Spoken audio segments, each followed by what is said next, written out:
and we are racing, and it's an absolutely electric start for the 42 of Will Redford. Massive lunge up the inside by Matt Buff on Alistair Camp. And around the outside. Oh! Oh! Deep off! Oh. Straight in the gravel trap. Both cars out.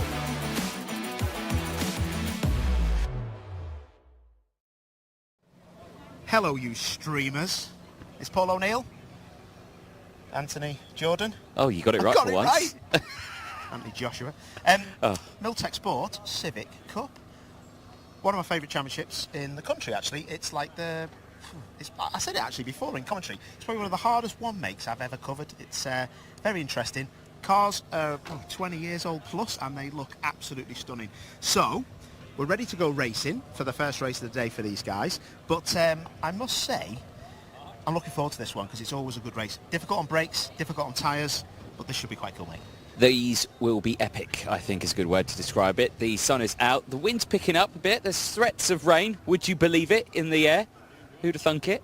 I think for the end of the day, maybe, race 2 could be a question mark. But right now, these cars looking supreme. Supreme. That's a solid word. Love it. Actually, first of all, I think we should speak to Dave Buki, I think we should. Who is just to your right. So let's go chat to him. Anthony, go and ask him some questions. Be honourable. Paul, Dave Buki. Hey, all right? Oh, not too bad, mate. How are you dealing with this heat? Yeah, it's hot, isn't it? It's not too... It's spicy, isn't it? Yeah, it's nice and hot today. Well, let's talk about it then. Race 1. What's the strap? How are we going to do? Aim for top 10, really. That's the best I can, hope for around here. It's a tight circuit. All the lads are quick, as you can see from the qualifying pace. But we'll just see how we get on and hopefully get into the top 10 for the reverse grid for race 2. Now, I think the biggest question I got is why am I interviewing you and not Paul? Because I nearly soaked him with a bucket of water, so I think he was a little bit upset. But I didn't, so he's all right, hopefully. I'm disappointed in you, mate. Yeah, well, if he didn't have his mic, I think I would have given it to him, yeah. I think you should have done it anyway. Yeah. Mate, solid weekend. Best of luck out there, but yeah, try stay cool in this, mate. Yeah, nice one, mate. Yeah, Thank spot you. on. Cheers, Dave. Paulo, who you got? Oh, I've got the number 77. Travis, mate, I know you're trying to get ready and stuff. You've actually got... Oh, look at that. It's like, not Dorothy Perkins. What was that thing called when the thing flew off with the woman? What was that film? Mary Poppins. Mary Poppins. Are you Mary Poppins? I'll let you get your belts on, fella, but you caught my eye, geezer. You've got the best sunglasses, not at the minute. Your sunglasses match the team kit, fella. How's it all going? Pro Alloys, top team, top people, some good tin top people helping out as well. Yeah, just trying to get used to the car because I haven't done too much testing, so the first few rounds has just been trying to get to grips with it. And then unfortunately, my engine went in the practice, so we couldn't get anything sorted ready for the race, so I missed out on that track time. So Croft was like my first race, but first race went all right. I think I finished about 17th, and then for the reverse grid race, I got up to 11th, so that was a solid start. And then this weekend, I'm just trying to get into the top 10. Good man. Listen, I'll let you get your belts on, but I just want to say that I know they're a great team, but they're just nice people as well, aren't they? Yeah. Very nice people, yeah. Top man. Listen, you crack on, let you go. Very hot in that car already. Really, really hot. Yeah, I don't want to go in that. I'll just push that door shut there. Sorry, thank you for sorting that out. Look at that over there, the waving man. Anthony, who have you got, mate? I've got another Pro Alloys. I've got Alex Kite over here. Alex, you're already in the car. You're suited and booted, ready to go. I've got to say, it's cooler in here than it is in the sunshine. How's that happened? Oh, I don't know. I don't think it's going to last long, though. Yeah, it's getting pretty hot out there. It was hot enough this morning in the qualifying, but yeah, I think it's going to be a case of trying to last the race distance, I think. You're starting P10. You're in the middle of the wasp nest. What are you going to do from there? Just hold on, I think. So try and keep it clean. We got a few teammates around us, so I think we'll all try and work together and club in and then try and make the most of it. Do you get much of a slipstream here at Oulton on the island layout? I haven't found it as much, but I've not really had a proper tow from anyone today, so I think there would be a benefit if you're right on someone, but at the same time it's so hot, don't know if it's going to affect the cooling of the car or anything, so it might be just better to play it safe. Yeah, it's a tough old day, tough weather conditions, but race 1 about to get underway. Main question is, are you looking forward to it? I can see a big smile underneath that helmet. Yeah, definitely, always up for a race, so yeah, we've got some quick lads in front of us, we've got some quick lads behind us, so yeah, I think it's going to be good fun. Mate, all the best, enjoy it, safe drive. Paul, where is he? I've lost him, he's over there, he's waving his hand around like a madman now. Yeah, that's true. That was quite interesting, wasn't it, that? Because the panic on his face. I'm going to hide from him more and more, actually, because I love the fact that he thought I just left him. Right, championship leader here, Jack Harding, one of my faves, because his car's always clean. His car always looks fast. Even when it isn't fast, it looks proper quick. I would love to show the cameraman what you've got written on your OLED from V-Box.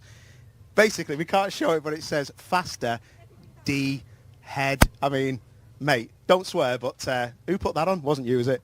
No, that was Dan from AK Motorsport. It's been on for years. Has it been on that long? Yeah, it's been on for years. Oh, mate. Listen, I hate speaking to people like just before they're about to go out, because I know you're trying to get in the zone. Championship's looking good. Always struggle getting the budget together. I've noticed Townsend are on the side of the car.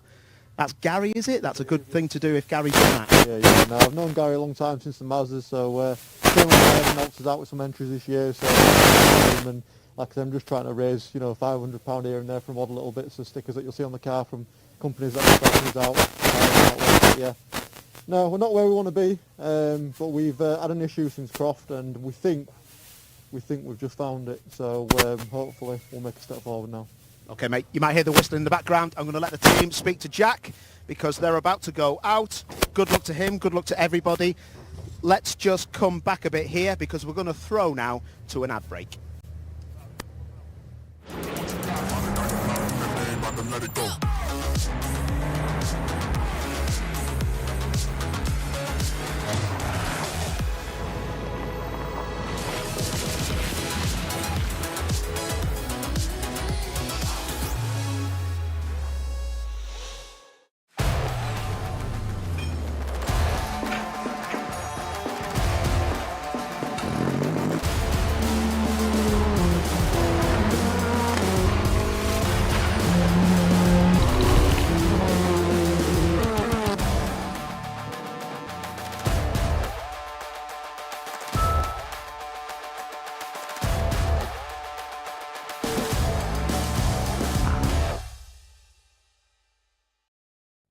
Do you wonder why your competitors' websites appear in Google searches ahead of you? Then make a call to the SEO experts Woya and understand how your business can be more visible online. As the official marketing partner of TCR UK, you can now work with a trusted search engine optimization partner to increase web traffic, inquiries and sales. Speak to us for your free audit and quote by visiting woya.co.uk today.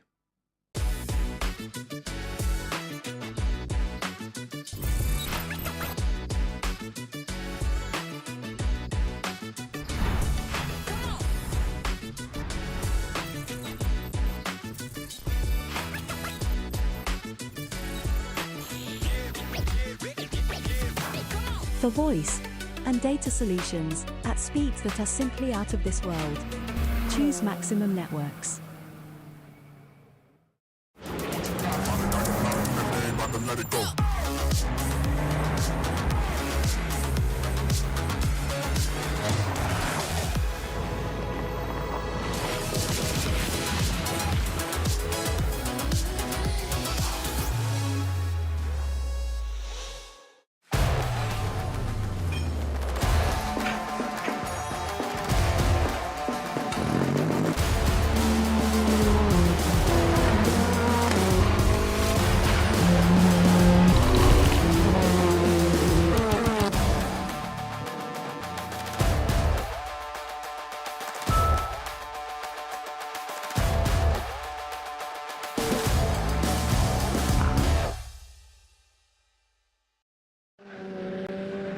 So the Milltek Sport Civic Cup in action here at Oulton Park once again, and their first race action of the day. We had a very exciting qualifying session earlier on today, and Max Edmondson, as we've been hearing, starting on pole, quarter of a second quicker than anyone else in the qualifying session earlier on this morning. But can he translate that finally into a first victory in the championship? It's going to be easier said than done. He's got some really, really hungry and experienced Civic Cup competitors lining up right behind him, and they are going to be taking the challenge to him, that is for sure. So Jack Harding, championship leader, arriving here in the Oulton Park sunshine. He's going to be starting a little bit further down than he'd like, though. 8th place on the grid only for the MX-5 Super Cup front runner. And as the cars line up on the grid, let's very quickly show you how they line up then. It is an amended grid, is this, with Morgan Bailey and Alistair Camp on the front row? It must be. So there's been a problem then for Max Edmondson of some sort. So Bailey and Camp row 1, then Capitoli and Edmondson row 2. Okay, then it's Dan Thackeray and Harvey Caden row 3, with Jack Harding and Danny Hobson row 4, Alex Kite and Ryan Bensley complete the top 10. Then Dan McDonald and Travis Chapman. Dave Bookie and Nick Charlie are together on row 7. Then it's Will Redford and Jack Riddell. Tommy Knight and Andy Wheatley, with Chris Kunema and Dave Marshall on row number 10. Row 11 for Simon Welch and Oulton alongside him. Then it's Jackson White, Anthony Gannon, Jordan Brennan and Owen Hillman at the back of the field. So the penalty for Max Edmondson, as we've been hearing, taking him down to 4th position then, which I'd forgotten about, and also a 10-place grid penalty after a judicial decision from the previous event at Croft, and that is for the number 42 of Will Redford. So Will Redford, the Pro Alloys car, right in front of us there, behind Dave Bookie on the grid, starting further back than he would like.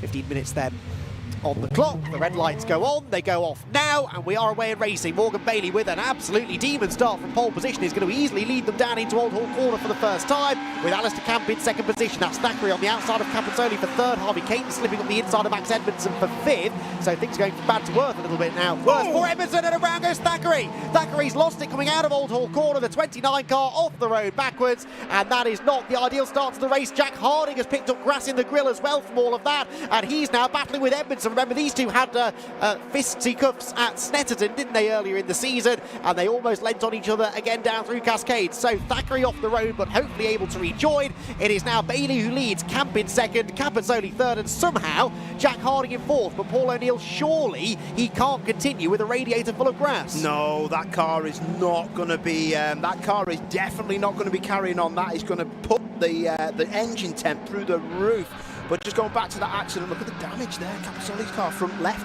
There was a bit of contact and the rears lock up, and that's Hobson, is it? Yeah, brilliant car control from Danny. The Area Motorsport car just about keeps going the right way, and up the inside of him now goes, who was that? That was Bensley, wasn't it? Ryan Bensley trying to force the issue. We're getting a safety car as a result, I guess, of the first corner incident, but they're not seeing flags yet. See the lights flashing, but the flags and boards are not out yet. I don't think anyone quite knows what's happening.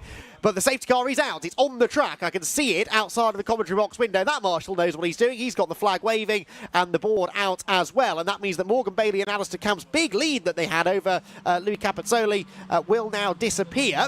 And this is an opportunity maybe for Jack Harding to try and get rid of that grass without having to come into the pit lane. Then it's Edmondson, then Hobson, then Bensley, Kite, McDonald and Redford, I think, completing the top 10 at the end of a typically eventful opening lap. A lot of damage. Oh, Capitoli. Right. Interesting.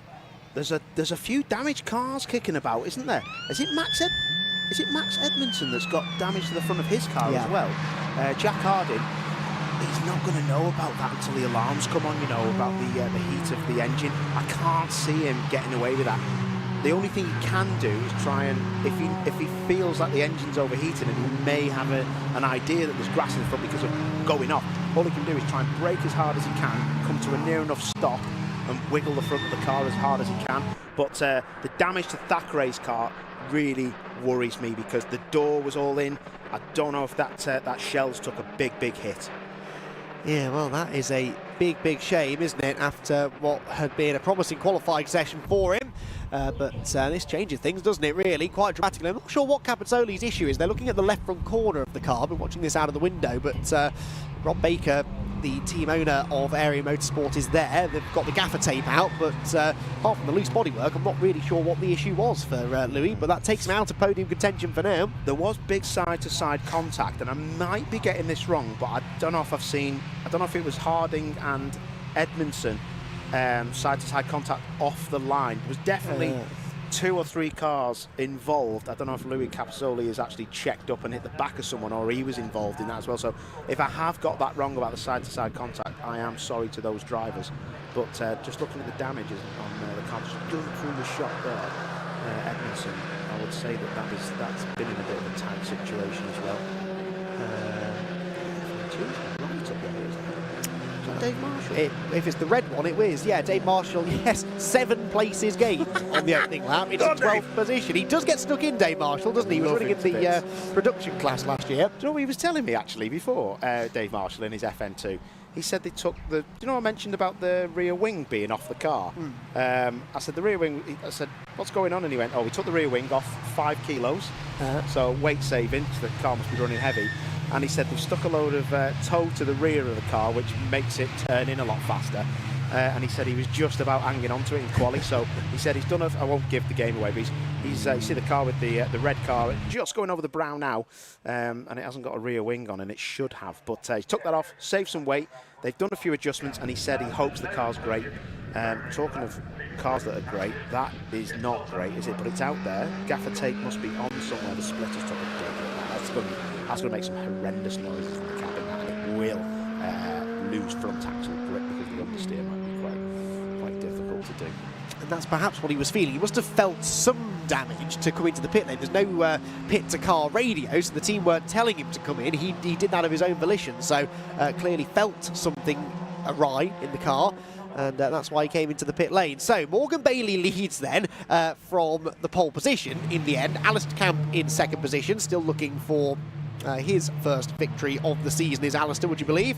Then you've got Jack Harding in third, still not pitting Jack Harding, and well, I guess in a way the longer we spend behind the safety car the better for him. Yeah, because the engine's not, it's not in its VTEC. These engines are variable valve timing, the Type R engine from that era, and so they won't be working too hard. He'll be half throttle, he won't be putting a lot of fuel into the chambers of the engine. And he's driving, at 70, 80 mile an hour, not really hard on the throttle. So that will help him, but I will be very surprised if he gets to the end of this race. I mean, there's only 9.5 minutes left, but as soon as he opens that throttle up, I don't think the cooling to the engine is going to be fantastic. So, yeah, I'm concerned for Jack because, like we've mentioned in interviews before, I know it's a struggle to get on the grid for any motorsport person, but he really does struggle from race to race. Yeah, really, really nice guy, Jack Harding. I've known him for a long time through his MX-5 exploits and really learning front-wheel drive remarkably quickly for someone who had never driven front-wheel drive until last year. Did a park campaign in 22 and now in 2023. Most definitely here to win the championship. He is winning the championship at the moment by 23 points, by 13 points I should say, over Dan Thackeray, but Thackeray is out of the race now, so then Alistair Camp is a further 15 points behind him. So Jack Harding in a good position, but all of a sudden if he has to pit because the engine's overheating, then that is advantage Campy, isn't it really, who sits just ahead of him on the road. Lights out then on the Jaguar safety car. We're going to have about 8 minutes of racing to go, and Morgan Bailey is going to take the restart from the race lead, and he versus Alistair Camp could be a pretty tasty battle. Their qualifying times were only a 1/10 of a second apart. They've had many a good dice over the last few years, these two, and Alistair Camp is ready to go here, isn't he? Hunkered up behind Morgan Bailey, just waiting for the first sign that Morgan's going to hit the loud pedal, and then Camp will be with him. Do you know what? They're going to go in a second, but I have no doubt Campy is going to go for this.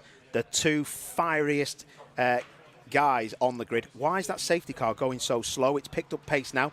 They've really, really had to slow down. He's going to bolt. Ooh, sold the dummy there. Looked like he was going, didn't it? But goes back to the weaving then. Waiting perhaps until he turns into Lodge Corner. There he goes now. And Alistair Camp will do his very best to go with him. So the rest of the field streaming through. No overtaking until they cross the line. And then we'll be good to go with actually 7.5 minutes or so remaining. Morgan Bailey's advantage nearly half a second at the line. Camp doing his best to go with him. Harding there in third. Keep an eye on the temperatures, Jack. Then it's Max Edmondson behind him in fourth. Those two, like I said, not the best of friends after their Snetterton incident at the start of the season. As there is the returning Dave Buki. Someone was slow. That might have been Harvey Caton, I think, going slowly out of Old Hall Corner, and he will start dropping down there. No, it's McDonald, excuse me. It's Dan McDonald going slowly, and he plunges down the order. That's a real shame. That's not good. Right rear corner damage, wasn't it? Jack Harding there in the third place car. He really is worrying me by carrying on. Oh no, Dave! Dave Marshall, what have you done? That's down at Cascades, and he's ripped the front bodywork off that car as well. Pulls in behind the marshal's post. His day done. That is heartbreaking, Paul. Yeah, that's really... He was right up there, wasn't he? But look at Jack Harding now.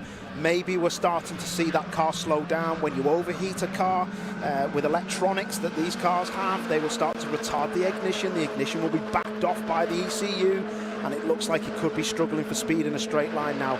I'll tell you who isn't struggling for speed in a straight line? The top two. Indeed so. Morgan Bailey and Alistair Camp trying now to make a bit of a break. Jack Harding and Max Edmondson tied together. That is a fight you'd buy a ticket for, isn't it, between those two? There is no love lost between those two drivers. Max Edmondson never backwards in coming forward, and having stuck it on pole position and then been robbed of that pole position through the penalty, he is going to have his dander up. He's looking to the inside into Lodge Corner. Harding moves over. A late defensive move, that one. Wow, do you see the rears lock up there on Jack Harding's car? He's defending straight away. Look at Hobson. Hobson joins the party. Hobson could be on for the outside. This could be 2 for 1. Harding is struggling now. He's really struggling. Hobson's going to get down the inside. Can he get to the apex and try and carry that momentum through? No, he doesn't. This is going to be a fight. Yellows are out. Yeah, so no overtaking. That's at Cascades because of Dave Marshall's car, of course, off the road. So that means Edmondson has to just relax the pressure for a moment against Jack Harding. Will Redford has set the fastest lap of the race, by the way. He is in 8th position. He's one of the 3 or 4 Pro Alloys cars catching this group. So what was initially just a two-way fight for third is about to become a 5 or 6 car scrap as the leading group makes its way through the Island hairpin. The leader is still Morgan Bailey. Then the first of the Pro Alloys brigade is Alistair Camp in second, with Jack Harding, Max Edmondson, Danny Hobson, Ryan Bensley, Alex Kite, Will Redford, Travis Chapman and Dave Buki all in line behind. They drop down into the Hislop chicane. No one making a move into that particular part of the circuit. I'm amazed here that Jack Harding is able to carry on, because a couple of flying laps now with that grill full of grass you'd have thought would have started to take an effect. So maybe he's getting away with this. I'm hoping he does. He doesn't deserve to have a blown engine. He really doesn't. But he's only got 4 minutes and 30 seconds left to hang on. Campy is now starting to suss out where he's best to launch his attack on Morgan Bailey. These cars really difficult to get hauled up when you start to hit the brake pedal hard. If you watch them from the rear, you will see in the braking zones they'll be tapping the brake lights, because they're tapping the brake pedal to get the brake pads closer to the disc, because they get knocked away. Even race cars struggle with brakes, and yeah, they really are difficult to get stopped. Absolutely together now, the top two, aren't they? As Alistair Camp is starting to turn the screws now, isn't he? Trying to figure out where he can make a move. There's not a lot to choose in pace between the two of them. Camp slightly the more experienced in this form of racing. He's ducking and diving around behind Morgan, who is another one of the feistier drivers on the grid, it has to be said. Down through Cascades they turn. In the background there, Jack Harding defending his third position from Max Edmondson. Runs a bit wide on the exit. This is good stuff. Oh, did you see the speed Morgan Bailey took into Cascades? And then that left rear looked like he was going to fold underneath the car. Oh no! Harding into the side of Morgan Bailey's car. Jack Harding, something happened in the braking zone for the Island Bend, and he goes straight into the side of Morgan Bailey. Alistair Camp takes the lead, but let's hope that Jack Harding is okay. There's Marshall there looking in. I can see Jack moving around in the car. That was a big hit, Paul. It's not a good sight, that. It's not a good sight. I could see them doing something. They've got to go safety car with this, because for what I've just seen, that's a driver who's been struck in the door, and also Jack Harding did not look great when the Marshall asked for a thumbs up. No, absolutely. That was driver's side impact, wasn't it? Bailey has not come back through either, so he will be out of the race as well. Camp and Edmondson now become the top two, with Hobson third. Then it's Ryan Bensley again, just seems to find himself in these situations more and more often now. The red flags, though, I think are out. We've got a red light at Old Hall Corner, I can see, and yeah, Alistair Camp waving down the rest of the field. The race being stopped with 2 minutes 40 to go. That will be checkered flag as well, I think. So Morgan Bailey is going to get the win. No, he's not. Sorry, Alistair Camp's going to get the win, but not the way that he wanted that to happen, that's for sure. Results will go back a lap, but minus those involved in the incident. So we'll take Bailey and Harding out of the equation. It will be Camp from Edmondson, from Hobson, I reckon, the top three. But a really unfortunate way to end the race. Yeah, it is, isn't it? Black and white flag for number 26, and that is Morgan Bailey, isn't it? So yeah, so that's that was just a warning, but Bailey crosses the line first, doesn't he? Camp second. I'm quite concerned about that, if I'm really honest, so I hope we don't have any more pictures of that, because that is not nice to see until we find out what's going on. Yeah, exactly. Jack Harding will be given the best attention from the marshals and the medical crew, I'm sure, to make sure that he is okay after a really big hit. Cars are heading straight into Parc Fermé, so the race being called as we expected. 2 minutes and 40 to go. Not enough time to get the race restarted, and so that will be it. Full points should be awarded, though, for what it's worth, because we went well beyond half race distance. So, another eventful race. A real shame the way that ended, and I'm sure that Alistair Camp won't be particularly happy to inherit the win in that way. And that's going to be an important win for his championship, but Camp's been around long enough now to know that not every win really is worth it sometimes. That was not a nice way to end the race, and we're hoping that Jack Harding and Morgan Bailey are okay after a big hit up at the Island Hairpin. So cars head into Parc Fermé. Paul heads down there as well to have a chat with, I suspect, Alistair Camp as the race winner, Max Edmondson second and Dan Hobson third, with the results going back one lap. And we will await further news as to when we're going to get back underway racing here at Oulton Park. We've got the Fiesta ST240 Championship due out next, and that's going to be, I'm sure, another exciting race. Now there is Jack Harding. That is good news. Jack Harding out of the car, winded, sore, I'm sure, but he is out of the car chatting to the marshals and the medics. A big hit in the driver's door, and that is the nightmare scenario, really. Driver's door, I suppose, for Morgan Bailey, really, wasn't it? Though Harding the one who went in there backwards. And let's hope Bailey's okay. I haven't actually seen where Morgan Bailey is, whether he managed to get going again or not. Anyway, Morgan Bailey, well, this is not going to be the result because it'll go back a lap, but you'll take Bailey and Harding out of this. So I think it's going to be Camp the win, Edmondson second, Danny Hobson third, then Bensley, Kite, Redford, Chapman, Buki, Knight, Charlier and Riddell likely will complete the top 10 with Andy Wheatley on his racing return next in line. Then it should be Simon Welch, I think, ahead of Owen Hillman and Louis Capizzoli, who got back up to 17th after the restart and his unscheduled visit to the pit lane. I do wonder why he came in, though. The car seemed to be more or less okay, really, after that.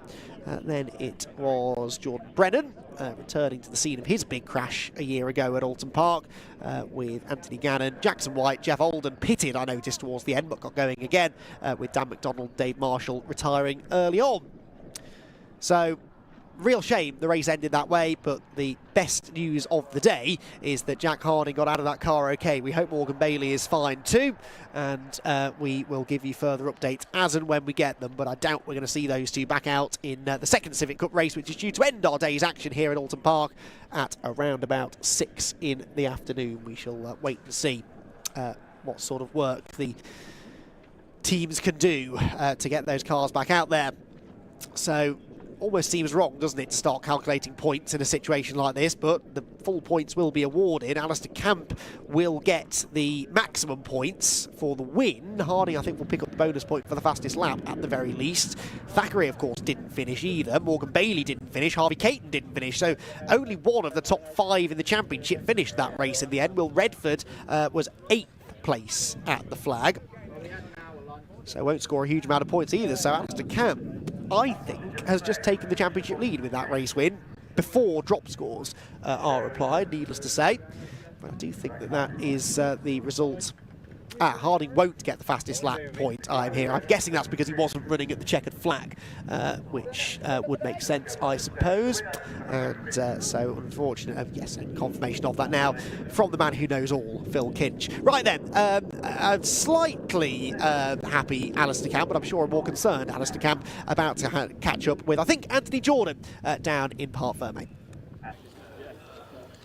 Thank you very much, Andy. Yes, down in Parc Fermé, and, well, not the race we would expect to like to see at the end of that one, but nevertheless, we do come away with our top 3. Well, our man here, Alistair Camp, well, what can you tell us? That was a tough race, but what can you tell us at the end of that? Just seen a lock-up in my mirror as we were going into the hairpin and just caught it in time, else I think it'd have been myself and Bailey in that.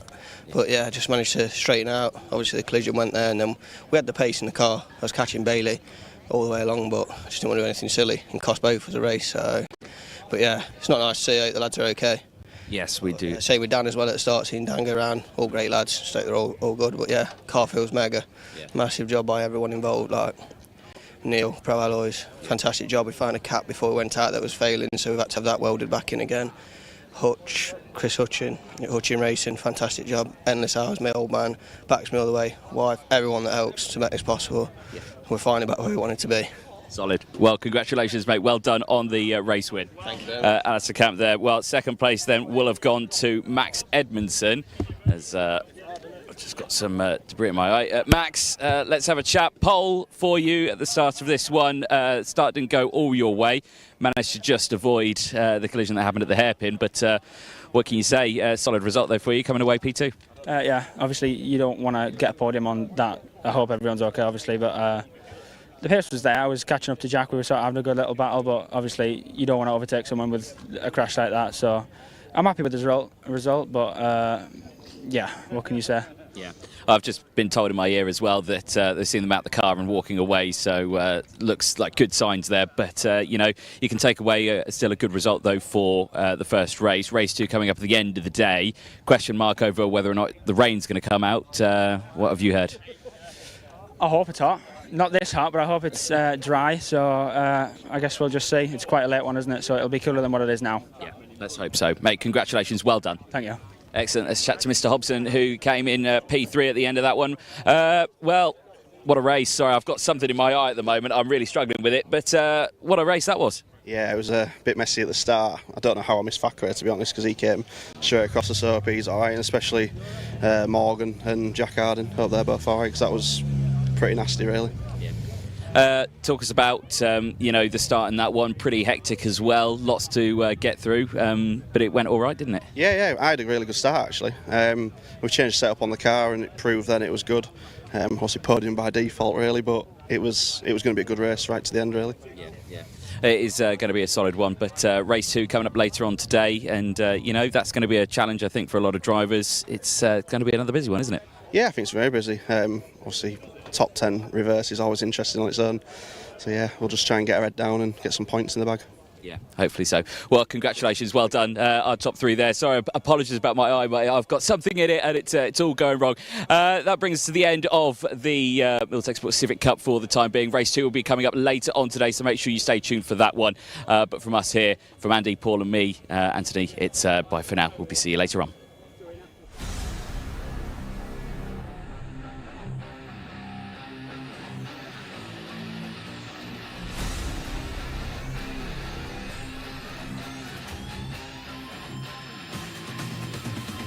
And we are racing, and it's an absolutely electric start with the 42 of Will Redford to the wide entry. That's a racing line. Will Redford drifting the back end quite a bit, but look at that, the massive lunge up the inside by Matt Ruff on Alistair Camp through the first couple of corners. They're going to go on a huge lock-up. That's a 66. It's terrible. Active on the outside. Dropped on. Oh, big off. Straight in the gravel trap. Both cars out. Winning earlier on, and look, this is trying to go round to the outside. Now this was probably the move of the day.